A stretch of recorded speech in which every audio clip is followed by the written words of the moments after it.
Hey, welcome back. Just a quick video about buying VW ECUs online through eBay or whatever.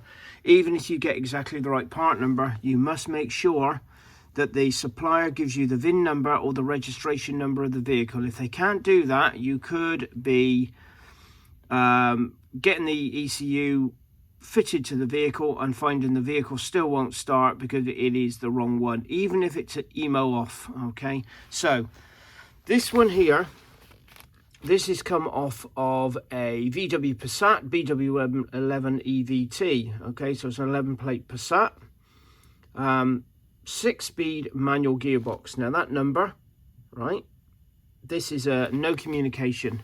This one is the replacement, and it's exactly the same part number, exactly, even down to the hardware, everything. Now, the way we can find out whether this ECU is going to be compatible with the vehicle or not is with the VIN number. So what I've got, this is the existing one at the moment. This is the no communication taken from the registration number of the vehicle. As you can see, 6-speed manual. If I now go to Tech for Techs, so if I not Tech for Techs, if I go to VCDS and I can bring up the VIN number of the vehicle by plugging into the ECU, that's the VIN number. If I then punch that VIN number into our database, like so, that's our VIN, search,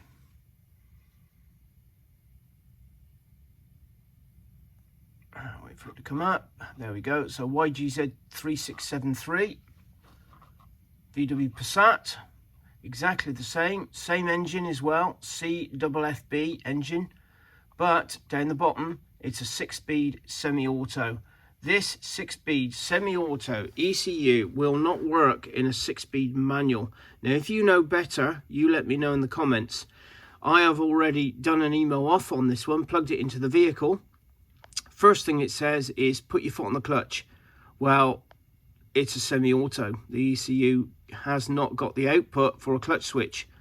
So you can get over it by rewiring the relays, but it's just a nightmare. You might as well just get the correct ECU. All right, so even though you're buying ECUs with exactly the same part numbers, make sure you get the VIN or the registration number from the supplier.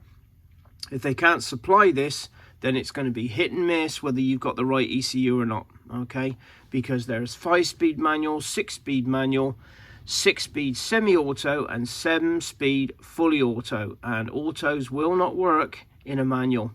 I'll tell you, you can't change it either. So for example, if I go into this VCDS and I go get that to there, if I go back and I go to coding, okay, that's the coding, so I go long coding helper. All right, and if I now go up to transmission, look, so the existing transmission is this dual clutch DSG. If I change that to what we want, which is a manual 6-speed manual transmission, okay, and then I go exit, so this number is now changed. Okay, so that's the new coding. You got to put it in the ECU and it will chuck it out. No matter how you do it, this is what you'll get. There's no way around this. The ECU is protected in the EEPROM itself. All right, so it can't be changed.